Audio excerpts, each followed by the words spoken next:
Hi friends, అందరికీ నమస్కారం. అంజలి కథలకి స్వాగతం. కాశీ మజిలీ కథలు 57వ భాగం. వసంతసేన కథ. మా తండ్రి హిందూ దేశ వాస్తవ్యుడే, సూరసేనుడు అనే సామంతరాజు. అప్పటి చక్రవర్తికి మా తండ్రిపై ఎందుకో కోపం వచ్చి ఏలుకొమ్మని ఇచ్చిన రాజ్యాన్ని లాక్కున్నాడట. అప్పుడు మా తండ్రి పూలమ్మిన చోట కట్టెలమ్మటం చందంగా ఇక అక్కడ ఉండలేక భార్యతో కలిసి విదేశాలకు బయలుదేరి కొన్నాళ్లకు మక్కా అనే పట్టణం చేరాడట.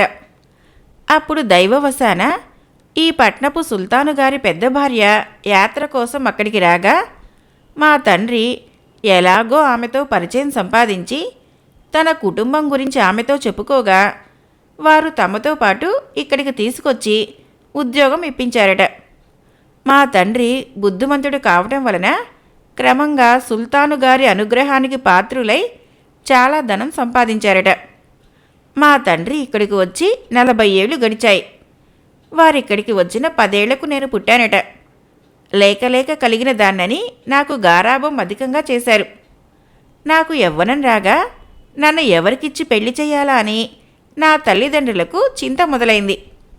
ఒకనాటి సాయంకాలము ఒక పురుషుడు ఊరి వీధుల్లో తిరుగుతూ ఉంటే యవనులు అతన్ని పరిహాసం పట్టించారట, కొట్టి వినోదించారట. దెబ్బలతో రక్తంతో మా తండ్రికి అతడు కనిపించేసరికి జాలిపడి యవన యువమూకను సమాధానపరిచి పంపేసి ఆ యువకుని వివరాలు అడిగారట. అతడు హిందువు అని తెలిసి మా తండ్రి అతన్ని ఆదుకున్నాడు. వరుణదత్తుడు అని పేరు పెట్టుకొని పోషించసాగాడు. అతడి స్థితి ఏమిటో అతడికి తెలియదు. అతడు క్షత్రియుడే. పూర్వచరిత్ర తెలిసినట్లే ఉంటుంది, గుర్తుకు రాదు. చెప్పాలంటే నోటికి రాదు. ఏమి శాపమో, సముద్రంలో పడ్డాను, మునగలేదు. ఈదుతూ ఇలా చేరానన్నాడు. ఆ వరుణదత్తుడే మీకు కనిపించిన నా భర్త. హిందూ దేశంలో ద్వీపాంతర శిక్ష విధింపబడిన వారు ఇక్కడికి వస్తే వారి చేత పనులు చేయించడం, సుల్తాను గారికి అవి నివేదించడం ఆయన అధికారాలు. అయితే ప్రమాదవశాన ఇక్కడికి చేరినా అన్యాయంగా శిక్షించబడినా అటువంటి వారిని విడిచే అధికారం కూడా ఆయనకున్నది. అదృష్టవశాన మీరు మొదటే ఆయన కంటపడబట్టి సరిపోయింది కానీ లేకుంటే శీలభంగం జరిగేది యవనుల వల్ల అని చెప్పింది ఆమె. ఆమెను ఉత్తమ ఇల్లాలు అని పొగిడి నగరం చూసి రావాలని ఉన్నదన్న తన కోరికను చెప్పాడు. పుష్పహాసుడు తనకి స్త్రీ వేషం నుంచి పురుషునిగా మారే ఉపాయం ఏమిటా అని ఆలోచించసాగాడు. ద్వీపాంతరవాస శిక్షకు గురైన వారెవరైనా ఉన్నారేమో చూడటానికి తన భర్త సముద్రానికి వెళ్ళినప్పుడు ఒక బండిలో నగరం చూపించమని ఒక సేవకునికి తోడిచ్చి ఆ ముగ్గురిని పంపించింది. వజ్రమాల తల్లి మధ్య నవమన్మథాకారంతో స్త్రీ వేషంలో ఉన్న పుష్పహాసుడు బండిలో కూర్చున్నాడు.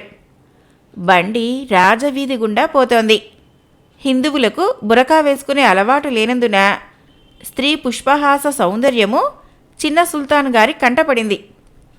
సముద్ర తీరానికి వెళ్ళి తిరిగి వచ్చిన వరుణదత్తుడు ఎక్కడ చూసినా స్త్రీ సాహసమే అధికంగా కనిపిస్తోంది. ద్వీపాంతరవాస శిక్షకులోనైనా 2 స్త్రీలు ఈ తీరానికి చేరారు. వాళ్లతో పాటు ఒక యువకుడు ఉన్నాడనుకో.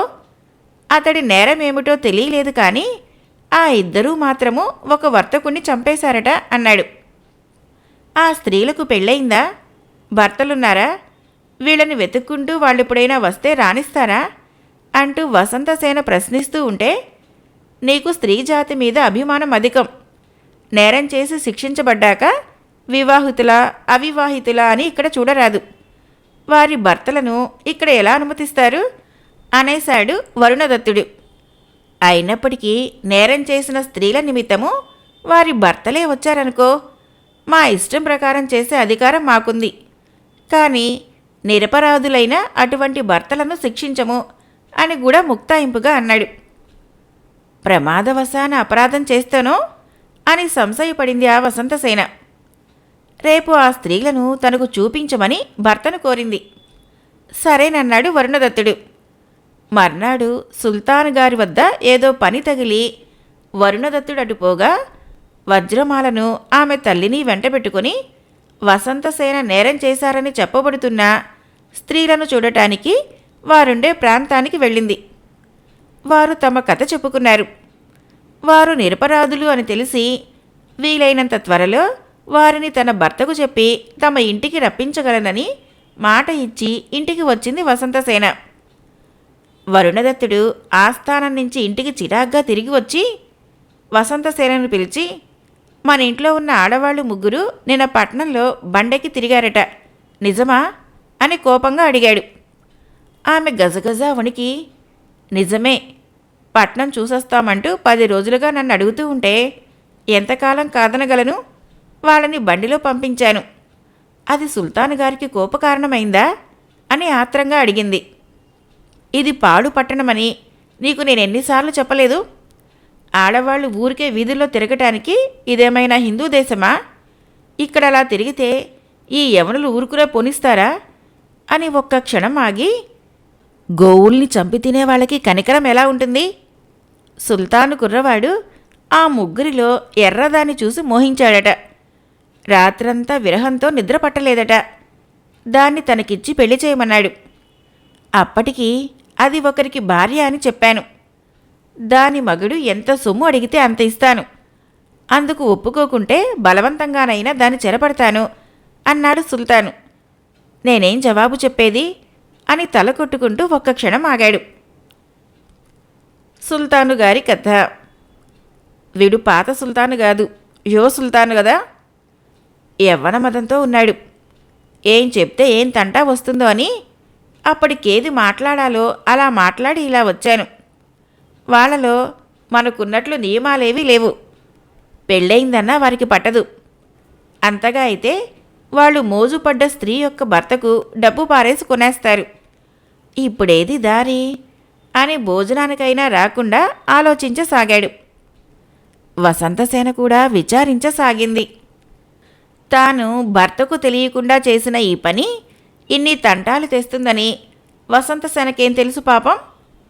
పుష్పహాసుడు మెల్లగా వారి గదిలోకి వచ్చి వారి ఆందోళనకు కారణం తెలుసుకుని మమ్మల్ని ఇంత ప్రాణప్రదంగా చూస్తూ కన్న తల్లిదండ్రుల కన్నా మిన్నగా దేశం కాని దేశంలో ఆదరించిన మీకు కృతజ్ఞులై ఉంటాం. ఈ విషయమై మీరు సంశయించకండి. సుల్తానుతో వైరము కొరివితో తలగొక్కున్నట్లే. మీకు ఏ మాట రాకుండా చేస్తాను. శీలం చెడకుండా అతని చేతనే వద్దనిపించుకుని వస్తాను. అంగీకరిస్తున్నట్లు జవాబు పంపండి. అయితే ఆ జవాబులో ఈ ఒక్క ముక్క రాయించండి. దాని మగడెప్పుడు దాన్ని అంటిపెట్టుకుని తిరుగుతూ ఉంటాడు కనుక ఆ ఒక్క విషయంలో జాగ్రత్తగా ఉండండి అని ఉంటే చాలు. నేను కార్యం సాధించుకుని వస్తాను అని ఉత్సాహంగా చెప్పేసరికి దిగులుగా ఉన్న ఆ దంపతుల ముఖాలు అప్పటికి వికసించాయి. వరుణదత్తుడు సంతోషంగా లేచి, ఆ చిన్నదాన్ని ఈ రాత్రికే పంపుతున్నాను, కానీ దాని భర్తతో జాగ్రత్త అని చీటీ రాసి భోజనానికి కూర్చున్నాడు. భర్త భోంచేసేటప్పుడు వడ్డనతో పాటు సపర్యలను కూడా చేస్తూ, నిన్న మీరు ద్వీపాంతర శిక్ష నిమిత్తం వచ్చారని చెప్పిన స్త్రీలను చూశాను. వారిది అన్యాయమే కాదు, శిక్షించిన వారిదే తప్పు. మహాపతివ్రత కనుక మాట్లాడని ఒక ఆమెను నిజం చెప్పిందని ఇంకొక ఆమెను శిక్షించారట. వాళ్ళు గత 10 రోజులుగా నిద్రాహారాలు లేక కృషిస్తున్నారు. మీరు అనుమతినిస్తే మన ఇంటికి పిలిచి వాళ్ళకి భోజనం పెట్టి రక్షిస్తాను అంది వసంతసేన. అతడు అంగీకరించటంతో వారిని తన ఇంటికి రమ్మని కబురు చేసింది ఆమె. భోజనమయ్యాక తన భార్య వసంతసేనతో సహా వెళ్ళి నిన్న తాను చూసిన నేరస్తులతో ద్వీపాంతరవాస శిక్ష విధించబడి అక్కడికొచ్చిన వాడొకడిని విచారించాడు వరుణదత్తుడు. అతడు, అయ్యా, నేను పౌరోహిత్య బ్రాహ్మణుణ్ణి. పెళ్లి మీదున్న మోజు కొద్దీ ఒకరోజు ఊరు బయట కనిపించిన చిన్నదాన్ని తెచ్చి నా ఇంట పెట్టుకున్నాను. జరుగుబాటు లేని నా దైన్యం చూసి ఆమె తన కంకణం తీసి ఇచ్చి అది అమ్మమని చెప్పింది. నేనా కంకణం అమ్మ చూపుతూ రాజభటులకు దొరికాను. అది ఎవరిదో ఏమిటో కూడా నాకు తెలియదు. నన్ను అన్యాయంగా పట్టుకెళ్లటమే గాక నాకీ ద్వీపాంతర శిక్ష విధించారు. ఇందు ఇసుమంతైనా అబద్ధం లేదు అని బోరున ఏడ్వసాగాడు. కంకణం విషయం వినేసరికి వరుణదత్తుడికి ఏదో మెరుపు మెరిసినట్లయింది. దానికి కారణము పూర్వాశ్రమంలో తన పేరేమిటో తానెవరో సరిగ్గా గుర్తులేకపోవటంతో వరుణదత్తుడిగా ఇక్కడ వసంతసేనతో సుఖిస్తున్న తనకు గత వృత్తాంతమంతా గుర్తుకు వచ్చింది. తాను మణికుండలుడునని, తన 4 ఏళ్ల పుత్రుడు పుష్పదంతుడు అని, తన భార్య గంధర్వదత్త అని జ్ఞాపకం వచ్చి భార్యాపుత్రుల కోసం పరితపించసాగాడు. ఆ వేదనలో అతడు, గంధర్వదత్త, నా అర్ధ శరీరం, నా ముద్దుల కొడుకు పుష్పదంతుడేడి, నేనిక్కడికి ఎలా వచ్చాను, నా రాజ్యమేమైంది అని కలవరించసాగాడు. స్త్రీ వేషంలో ఉన్న పుష్పహాసుణ్ణి తీసుకువెళ్ళటానికి సుల్తాను 7 గుర్రాల పల్లకీ పంపగా వజ్రమాల పరిహాసమాడుతుండగా సుల్తాను మందిరానికి వెళ్ళి అక్కడ ప్రత్యేక కేళీ మందిరంలో కూర్చున్నాడు పుష్పహాసుడు. సుల్తాను అత్యంత మోహావేశంతో కౌగలించుకోబోగా ఒక్క క్షణంలోనే తాను వదులుగా ధరించిన స్త్రీ దుస్తుల్ని విడిచి పురుషుడిగా అతడికి కనిపించి పీక నొక్కి మూర్ఛపోగొట్టాడు. అప్పుడా సుల్తాను, సలాం బాబు, నీ భార్య మొదటే ఉత్తరంలో హెచ్చరించింది. నువ్వు ఆమెను నిత్యం ఆవహించి ఉంటావని. నేనే బుద్ధి తక్కువ ఆమెను కోరాను. నువ్వు ఆమె ఏకశరీరులుగా జీవిస్తున్నారని నాకేం తెలుసు? నిన్ను సగౌరవంగా నువ్వు వచ్చిన చోటుకే సాగనంపుతాను, ఎన్నో కానుకలిస్తాను అంటూ స్పృహలోకి రాగా మరోసారి కనత దగ్గర మెల్లగా అదిమి కొద్దిసేపు స్పృహ కోల్పోయేలా చేసి తిరిగి అతడికి తెలివి వచ్చే వేళకు యథాస్థానంలో స్త్రీ వేషధారిగా కూర్చున్నాడు. స్పృహలోకొచ్చిన సుల్తాను ఆమెను చూస్తూ, నువ్వు చెప్తూనే ఉన్నా వినక నిన్ను కోరినందుకు నీ భర్త వల్ల నాకు చచ్చేంత పనైంది, నీకు కానుకలిచ్చి పంపుతా అని అప్పటికప్పుడే ఆ ఏర్పాట్లు చేసి, అమ్మో ఇది ఆడది కాదు సైతాను, అది ఎరుగక రప్పించుకున్నాను, దీని నువ్వే భరించు అని ఉత్తరం రాసి వరుణదత్తుని ఇంటికి ఆమెను తిరిగి పంపించేశాడు. ఆ సమయానికి వరుణదత్తుడు అలాగే పలవరిస్తున్నాడు. అది విన్న పుష్పహాసుడు, ఇదిగో గంధర్వదత్త వచ్చింది చూడు అని చెప్పి అతడికి పూర్తిగా తెలివి రాగానే, తండ్రి, నీ గతంలో నువ్వు ఒక్కసారి ఎవరివో గుర్తుకు తెచ్చుకో. నీవు మణికుండలుడివే కదా, వింధ్యకూట నగరాన్నించి నువ్విక్కడికి ఎలా చేరుకున్నావు అని అడిగాడు. ఆశ్చర్యంగా చూస్తున్న వసంతసేన ఆనాడు అతడి ద్వీపానికి గతం విస్మరించిన స్థితిలో గాయాలతో చేరి తన తండ్రి చేత రక్షింపబడిన వైనం గుర్తుకు తెచ్చుకున్నది. ఆమెను చూస్తూ, అమ్మా, ఇతని గాథ నాకు తెలుసు. నేనొకనాడు ఒక కడియము ధనుంజయ రాజు వద్దకు తీసుకువెళ్ళగా ఆయన చెప్పిన దాన్ని బట్టి ఓ రోజు రాత్రి ఇతడు భార్యాపుత్రులతో మేడ మీద 6 బయట వెన్నెల్లో నిద్రిస్తున్నాడట. తెల్లారేసరికి ఒక్కరూ కనిపించలేదని వాపోయాడు ఆ మహారాజు. ఆనాటి గాథ ఇతడికి గుర్తొచ్చి భార్యాపిల్లల కోసం కలవరిస్తున్నాడు. ఇంకేం భయం లేదు, ఇది గాలి ధూళి సోకటం కాదు అని ఓదార్చాడు పుష్పహాసుడు అదే స్త్రీ వేషంలో ఉండి. ధనుంజయుడు మా బావమరిదేనన్నాడు కలవరిస్తున్న వసంతసేన భర్త. ఇంతలో వసంతసేన వల్ల కబురు అంది. ఆమె ఇంటికి భోజనానికి వచ్చిన స్త్రీలిద్దరికీ పరిచారకులు చక్కని వసతి భోజనం ఏర్పాటు చేశారు.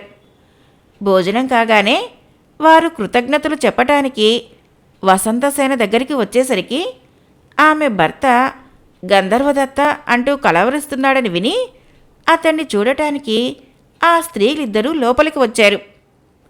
మీరు మణికుండలులే అయితే మీ గంధర్వదత్త ఇదిగో అంటూ తిలక తనతో పాటు వచ్చిన నడి వయస్సామెను అతడికి చూపించింది. పుష్పహాసుడు తిలకను గుర్తుపట్టేశాడు. వసంతసేనకు ఇదంతా అర్థంగాక తెల్లబోయి చూడసాగింది. కొద్ది క్షణాలు వాళ్ళంతా ఆనందానుభూతుల్లో మునిగి తేలటం గమనించింది ఆమె. వరుణదత్తుడు, వసంతసేన, నేనానాడు సముద్రంలో పడి మీ ద్వీపంలో తేలి గాయాలతో చేరటము, మీ తండ్రి నాకు చేయూతనిచ్చి నీకు కట్టబెట్టడము నీకు తెలిసిందే. గత చరిత్ర గుర్తులేని స్థితిలో గదా నేనిక్కడికి చేరాను. 16 సంవత్సరాలు దాటిన తర్వాత ఇన్నాళ్ళకి వీరు రాబట్టి తెలిసింది. లేకుంటే ఆ గతం ఎక్కడో మనసు పొరల్లోనే సమాధి అయిపోయేది అని వివరించాడు. గంధర్వదత్త ఎన్ని కష్టాలు పడిందో ప్రత్యక్షంగా తాను చూసి ఉన్నందున తిలక చెప్పింది. అలాగే తాను ఎన్నెన్ని కష్టాలు పడి ఓ జంటని కలపటానికి ఎలా తిరిగింది చెప్పింది. ఆ ఇద్దరు వృత్తాంతం విన్నాక వసంతసేన ఆహా, దైవ ఘటనలెంత చిత్రము అని అనుకుంది. అప్పుడు తిలక, మణికుండల మహారాజు గారైన మీకు లలిత అనే మేనకోడలు ఉంది కదా, ఆమె కూడా ఇక్కడే ఉంది. మకరందుడు అనే పేరిట మాతో పాటు ద్వీపాంతరవాస శిక్షకు గురిచేయబడినందున ఆమె పురుష వేషంలో ఉన్నది అని చెప్పి ఆశ్చర్యపరిచింది. పుష్పహాసునిలో గంధర్వదత్త పోలికలు స్పష్టంగా చూసిన తిలక ఇద్దరినీ పక్కపక్కన పెట్టి, ఇక చాలు, ఆడవేషం వదిలేసి పుష్పహాసుడిగా మారిపో అందగాడా, నువ్వు నన్ను గుర్తించావని నేను ఇందాకే కనిపెట్టాను నవ్వుతూ అంది తిలక. అప్పుడు విధి ఎంత చిత్రంగా విడదీసి వేర్వేరు చోట్లకి విసిరేసినా అంతే చిత్రంగా అందర్నీ స్వదేశంలో కాక ద్వీపాంతరంలో కలపటం ఇంకా చిత్రంగా లేదు అంది వసంతసేన. నిజమే, ఏనాటి మణికుండలుడు, ఎంతటి కష్టాల పాలైన గంధర్వదత్త, తల్లి తండ్రి ఎలా ఉంటారో తెలియని పుష్పహాసుడెక్కడా, తన భావనే వరించానని తెలియని లలిత స్థితి, ఆమె నుంచి విడిపోయినా ఆమె పురుష వేషంలో మకరందుడిగా ఉండగా తిరిగి కలుసుకున్న తిలక అద్భుత గాథ ఎంత చిత్రం.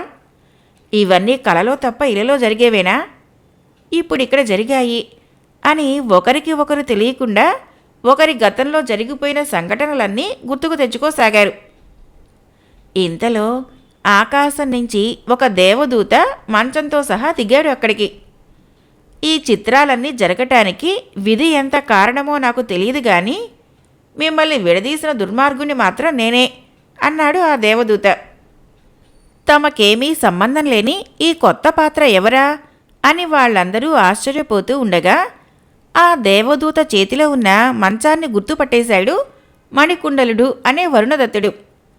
అతడా దేవదూతకు నమస్కరిస్తూ, ఆర్య, నువ్వెవరువు?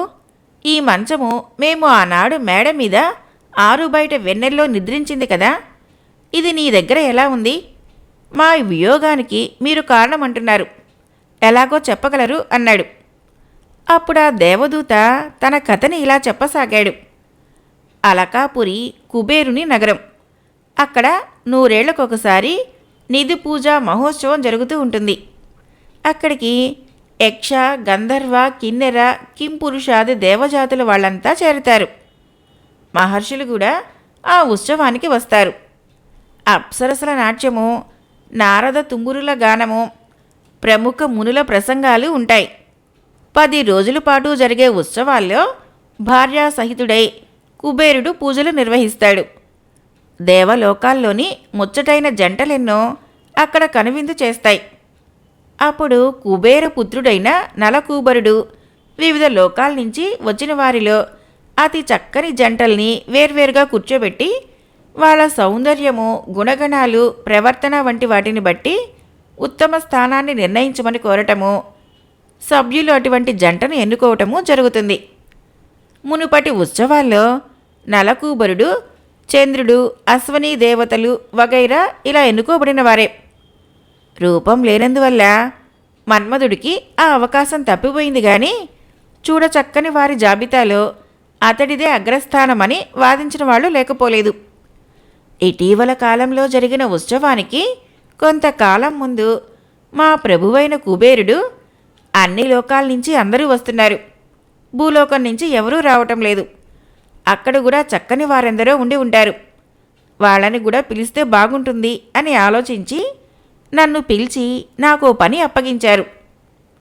భూగోళమంతా సంచరించి చక్కదనంలో మిన్న అయిన జంటని ఉత్సవానికి తీసుకురమ్మని, వాళ్లకు అందమైన పుత్రుడు తప్పకుండా ఉండాలని చెప్పి నన్ను పంపించారు. నేను అటువంటి జంటకై అన్వేషిస్తున్నాను.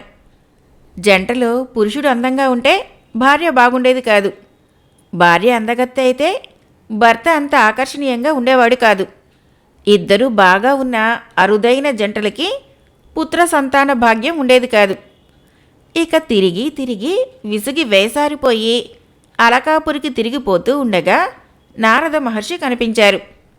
నేను ఆయనకు నమస్కరించగా ఆయన దీవించి విశేషాలు అడిగారు. నేను నాకెదురైన సమస్య వారికి విన్నవించాను. ఆయన ఇచ్చిన సమాచారం వల్లనే నాకు మీ గురించి తెలిసింది. మేడం మీద వెన్నెల్లో మీ ముగ్గురు నిద్రపోతున్నారు.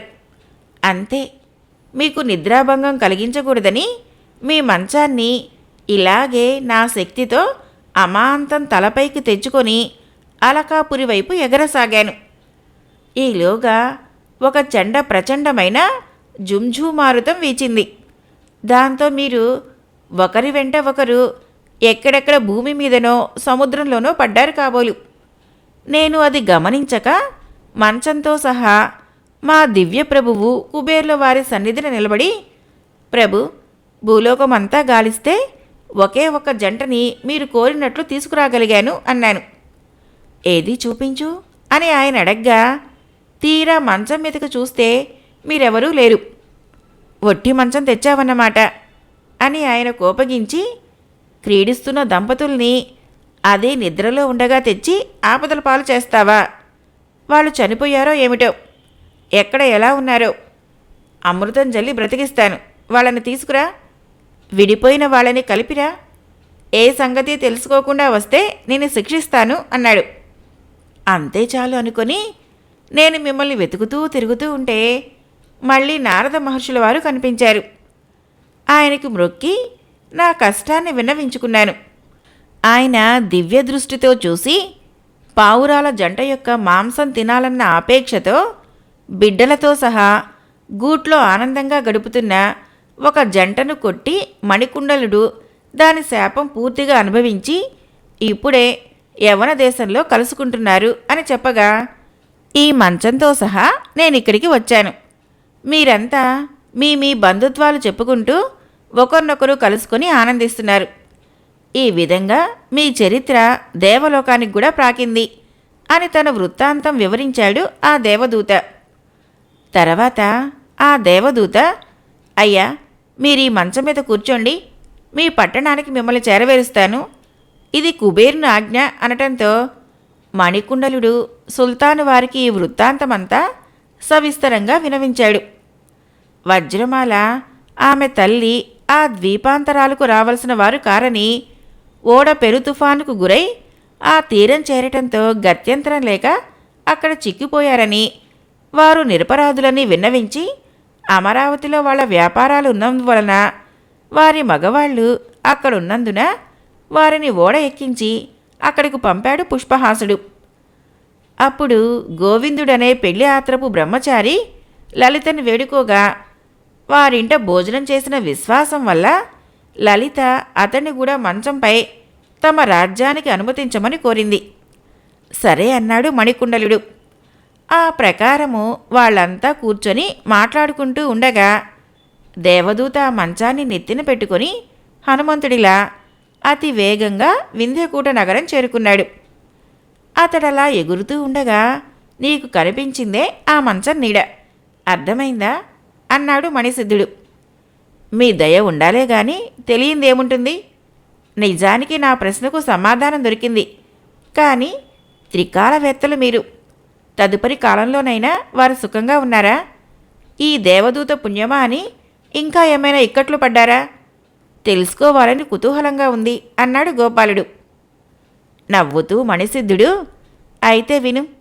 ఈసారి జాగ్రత్తగా ఎగురుతూ దేవదూత వాళ్ళందరినీ వింధ్యకూట నగరానికి చేర్చి వాళ్ళ అంతఃపురం మేడ మీద మంచంతో సహా భద్రంగా దింపటమేగాక ఆ వర్తమానము తానే స్వయంగా అక్కడి పరిపాలకులకు తెలియచేశాడు.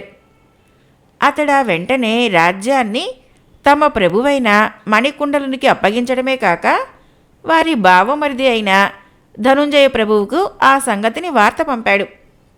దేవదూతను 2-3 రోజులు తమ ఇంట అతిథిగా ఉండమని కోరిన మణికుండలుడు తన బావమరిది ధనుంజయుడు తనను చూడటానికి రాగానే యావత్ వృత్తాంతాలు అందరూ వివరించగా దేవదూత చేతుల మీదుగా లలిత పుష్పహాసులకు వివాహాలు జరిపించాడు.